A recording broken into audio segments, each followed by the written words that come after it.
El Señor esté con vosotros. Lectura del Santo Evangelio según San Lucas.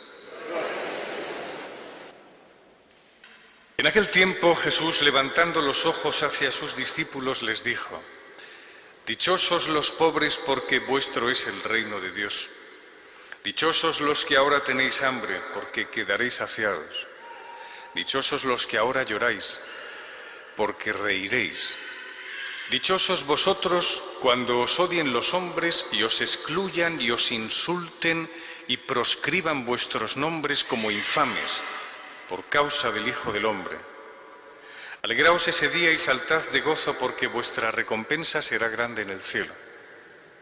Esto es lo que hacían vuestros padres con los profetas. Pero ay de vosotros, los ricos, porque ya tenéis vuestro consuelo. Ay de vosotros, los que estáis saciados, porque tendréis hambre. Ay de los que ahora reís, porque haréis duelo y lloraréis. Ay si todo el mundo habla bien de vosotros. Esto es lo que hacían vuestros padres con los falsos profetas. Palabra del Señor. Gloria.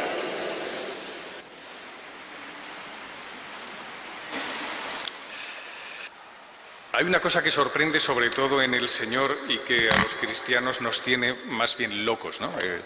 La personalidad de nuestro Maestro, ¿no? Y es que, si tú te fijas en todas las divinidades mitológicas primitivas de los siglos anteriores, los presocráticos y tal, todas estas cosas que han servido para grandes películas de acción, como la película Troya y tal, y pues la Ilíada, la Odisea, todas las obras del gran maestro Homero, todo eso sirve para darte cuenta de cómo en la antigüedad, en Grecia, se entendía la relación entre los dioses y los hombres, que era una relación como antagónica. Ellos se enfrentaban a nosotros y nosotros teníamos que estar más o menos en un acuerdo, en una entente con ellos, para que no nos hicieran mucho daño. Y de hecho nosotros teníamos que hacer cosas para aplacar la ira de los dioses, para que ellos no se extralimitaran. Había como una especie, y eso pasa en las religiones primitivas también, en la que parece que los contrarios de los dioses son los hombres. Y nosotros tenemos que hacer cosas para que ellos intervengan. Cuidado que esto todavía está en nuestra mentalidad, ¿eh? Yo tengo que hacer cosas para que Dios intervenga, para tenerle de mi mano, que es la típica relación que tienes tú con alguien con el que no tienes ni pizca de confianza. Voy a hacerle no sé qué para que me solucione un problema doméstico, o voy a hacer tal cosa en el trabajo para que el jefe me mire y diga, lo haces bien, ¿eh? Hay una relación de distancia.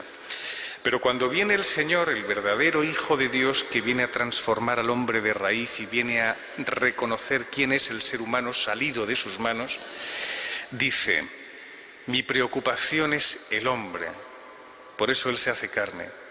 ¿Por qué el Señor dice todo esto? Los pobres, los que tienen hambre, los que lloran, y vosotros los ricos, los que reís.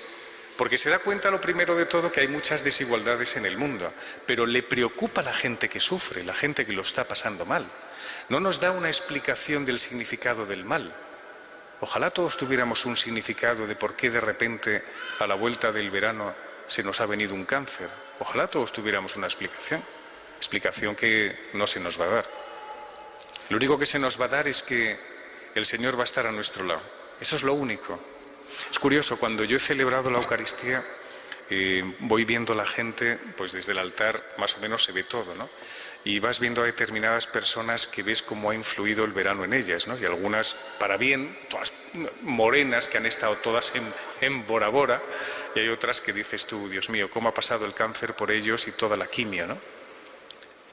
Entonces, es una cuestión que está ahí, pero como que el Señor dice: no te preocupes, porque yo estoy a tu lado, siempre, en todo momento, aunque sufras y grites y le digas al Señor, y le digas al mismo Dios, todo lo que envenena tu corazón, eso es una manera de rezar también, y el Señor está a tu lado, siempre. Gritad a Dios, es una manera de oración, siempre es así. Ahora, tened cuidado de todas maneras cuando nos ponemos muy desagradables con los demás y somos capaces de decirles una oración, una frase, algo hiriente que les puede hacer daño de por vida. Ojo, ¿eh? Si tú le dices a un chaval joven, tú eres tonto, Tú no sabes hacer las cosas porque eres un idiota, porque eres un impresentable, porque nunca has hecho las cosas bien, porque eres el pequeño de la familia y siempre serás el último de la familia. Ese chaval, cuando crezca, tendrá todas las taras, todo el horror de lo que le dijeron sus padres. Y a lo mejor muchos de los que estáis aquí y nos estáis oyendo, pues reconocéis en la angustia de vuestra reflexión personal que alguien os hizo daño por una mera frase. Y os ha hecho daño y lo lleváis dentro. Y tenéis una autoestima por los suelos. ¿Por qué? Porque nadie os ha aupado. Nadie os ha aupado. Entonces siempre os habéis quedado como languidecientes, ¿no? O sea, como poca cosa, ¿no? Fijaos, si tú le dices a una persona, este es un majadero. Majadero es una palabra además que ya ha entrado en desuso.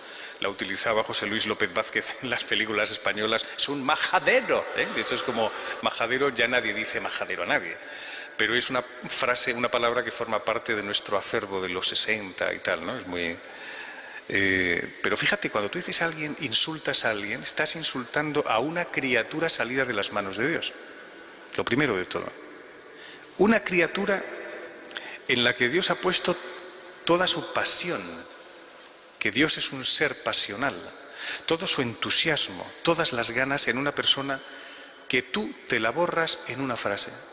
Pensad los que tenéis ahora mismo en la cabeza y los que les tacháis de esa manera. Cómo el Señor ha estado tanto tiempo con esa persona y tú te la quitas de un plumazo.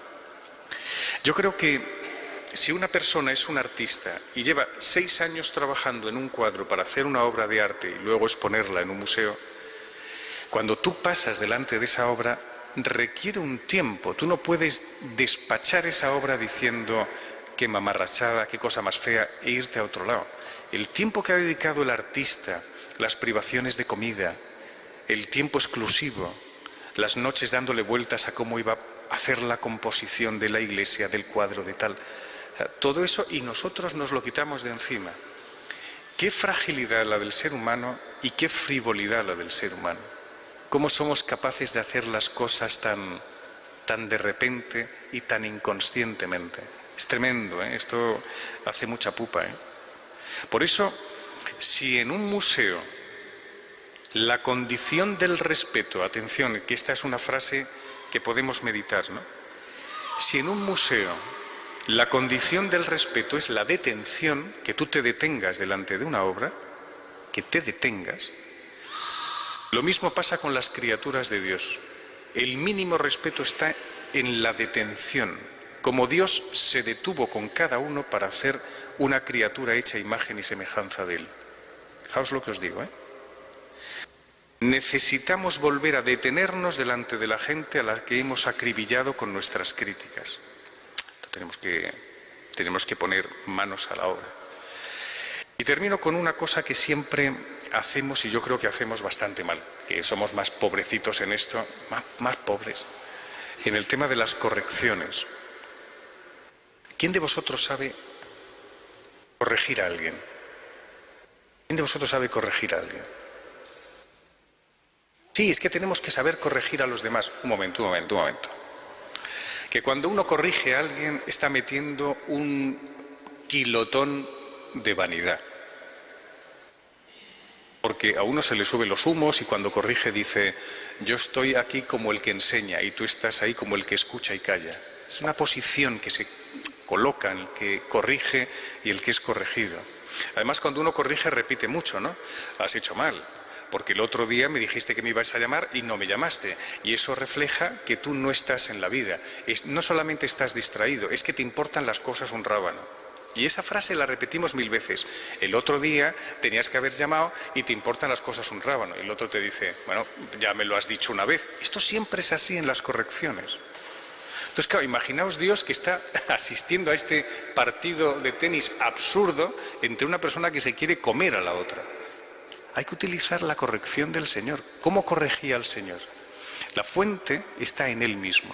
Cuando aquella adúltera que iba a ser apedreada por todos, tenían todos una piedra en la mano, iban a por ella, porque había tenido relaciones con 1 millón de personas. Y el Señor no se atreve ni a mirarla a la cara. ¿Por qué? Para no humillarla.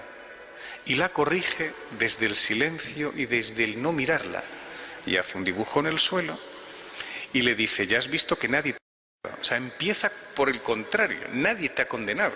Entonces, yo tampoco, vete en paz y no peques más. ¿Qué quiere decir eso? Que en el fondo le está diciendo, yo te digo lo que tienes que hacer, pero te comprendo porque te quiero. Sé de qué manos has salido, de mis manos, comprendo tu debilidad, pero vete en paz si quieres verdaderamente alcanzar aquí alegría. Esa persona se va nueva. Se va nueva. Por eso el gran reto es, el éxito de la corrección es que el que corrija desaparezca y que el corregido se ponga en situación de reflexión. El que corrige desaparezca y el que es corregido se ponga en una situación de reflexión. Tiene razón, mi vida no está yendo bien. Mi vida no está yendo bien. Esa es la sensibilidad que tenemos que tener. Pues ojalá que en estos días, además que estamos iniciando el curso, podamos tener, fijaos lo que os digo, un examen de conciencia potente para poder confesarnos y pensar solamente en la confesión, en cómo tratamos a los demás. Cómo vamos a tratar a la gente habitual en este 2014-2015. Y a partir de ahí hacer un propósito. Pero ser, a través de la reflexión, plenamente conscientes de qué estoy yo haciendo con la gente que tengo a mi lado.